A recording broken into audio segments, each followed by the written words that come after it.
বুধবাৰে অনুষ্ঠিত হয় ৰাজ্যিক কেবিনেট।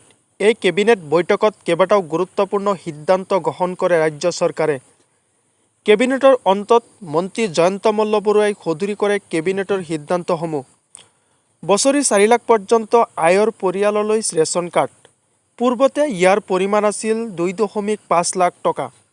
জুলাই মাহৰ শেষৰ ভাগত 40 লাখ পৰিয়ালক প্ৰদান কৰা হ'ব NFS ৰাষ্ট্ৰীয় খাদ্য সুৰক্ষা আঁচনিৰ কাৰ্ড। জুলাই মাহৰ শেষৰ ফালে এটা দিনতে এই কাৰ্ড প্ৰদান কৰা হ'ব। এতিয়াৰ পৰা RC আৰু ড্ৰাইভিং লাইচেন্স ডিজিটেলত লাভ কৰিব। প্ৰয়োজন নহয় পঞ্জীয়ন নথিৰ হাৰ্ড কপি। এতিয়াৰ পৰা সকলোৱে পাব ডিজিটেল কাৰ্ড। GID স্থানান্তৰ নীতি অনুমোদন কৰে আজিৰ কেবিনেট। আদিবাসী সমাজ কল্যাণ উন্নয়ন পৰিষদ গঠনৰ ক্ষেত্ৰত অনুমোদন। দুলু চাহ বাগিচাৰ পৰা উচ্ছেদিত পৰিয়াললৈ আৰ্থিক অনুদান। 173টা পৰিয়াললৈ গড় নিৰ্মাণৰ বাবে 2.50 লাখ টকাকৈ আবণ্টন। বাগিচাখনৰ অস্থায়ী শ্ৰমিকে লাভ কৰিব 1 লাখকৈ এককালীন সাহায্য। বাগিচাখনৰ 1496 চাহ শ্ৰমিকে লাভ কৰিব এই সাহায্য। অৱসৰকালীন ভাত্তা